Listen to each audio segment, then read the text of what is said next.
Umangat na sa kaliwa itong si Eloisa. Umangat na sa kaliwa si Eloisa. Sumasagad na rin. Red number 7 1 sa may batang kalat. Si Aliado. Sumasagad na yung 7 1. Ito na.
Tayo ha.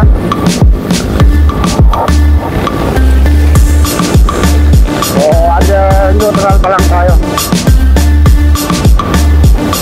So dito tayo sa 0 kilometer.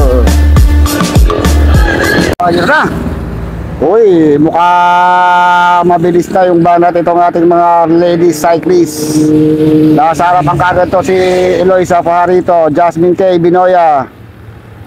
Uy, so mabilis kagad yung bakbakan nila ha.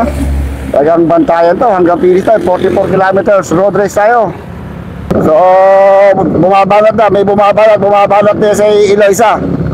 Si Eloisa Fajarito ay bumabanat. Medyo bumibilis na yung ating mga lady cyclist. Talaga nagkakatirahan na rin ha. So nabuo uli yung ating mga riders. Nabuo uli. So nagkaroon tayo ng flat tire. So nabawasan tayo ng isang rider dahil sa flat tire. So medyo naglaylo muna itong ating grupo ha. Wala ngayong bumabanat. So nasa may bandang harapan pa rin. Bantay sarado ni Jasmine K yung harapan. Okay, so bantay sarado pa rin ha. Wala pa rin tayo nagbabadyang mag-breakaway. Uy, may tumitira sa kaliwa, mukhang si Gwen. So nagpapakalasan din itong ating mga riders. Ito, umaangat na itong si Gwen o si Jasmine K. Binoya.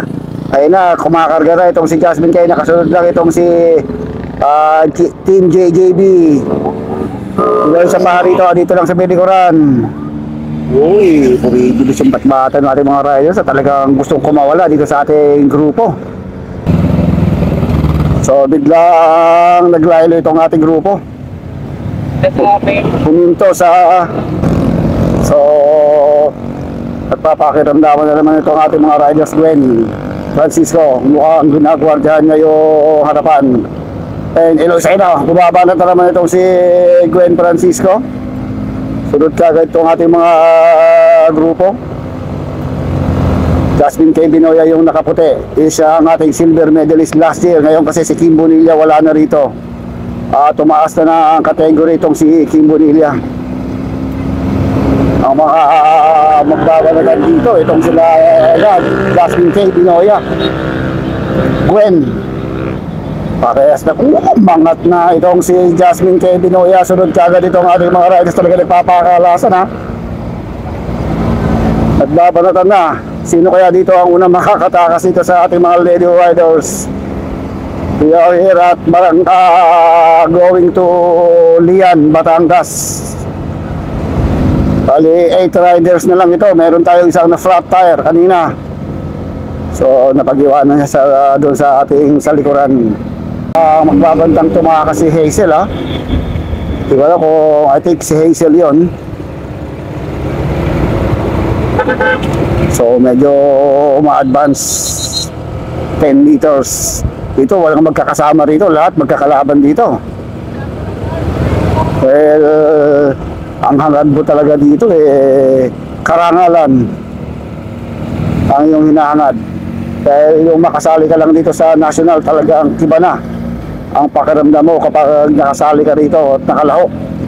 So pa rin ito ating mga riders ha, talagang pakiramdaman ko nandito sa harap.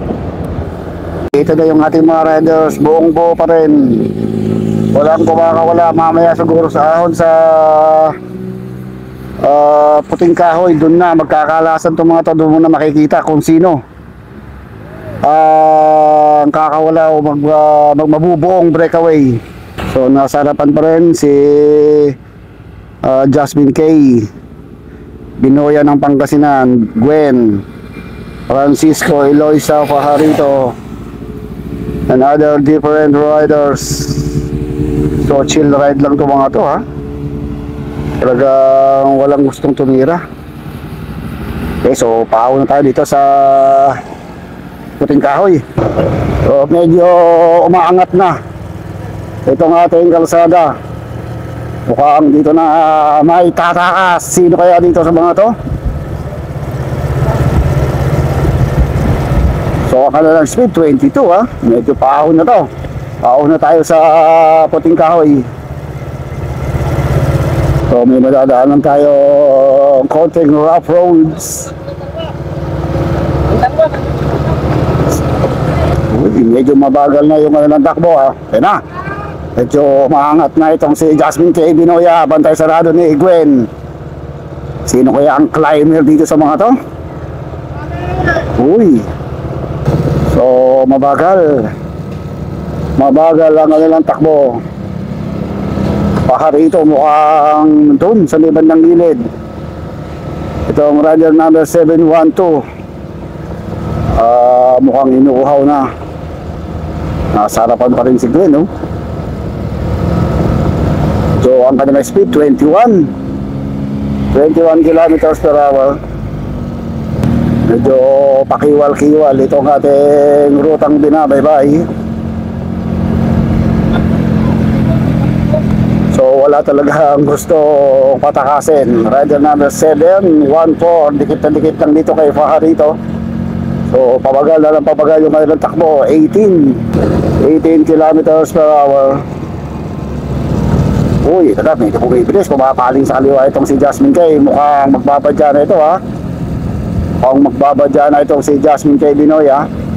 Pero talagang nakadikit lang sa kanya itong si Gwen Francisco. So napakabagal lang ang takbo.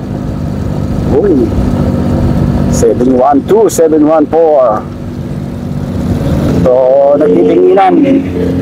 nagtitinginan bawat isa itong ating mga riders kung binabasa rin nila yung magiging galaw ng kalaban nila. Ayan, Jasmine K tumatayo. Speed nila 19 kilometers per hour. So tapatan lang to, tapatan. Tapat-tapat lang. So advance tayo sa harap. Tumitira. Mangat na itong si Eloisa na Excellent Noodles. So bumanat kanina si Eloisa pero inabot pa rin ng grupo. Sinundan, nakasunod kagad itong si Jasmine K Binoya and itong si Gwen. So matibay talaga ha. Wala talagang gustong pakawalan. Nagkakasubukan kagad ng lakas, nagkakaubusan, pero pare-parehong matitibay. Wala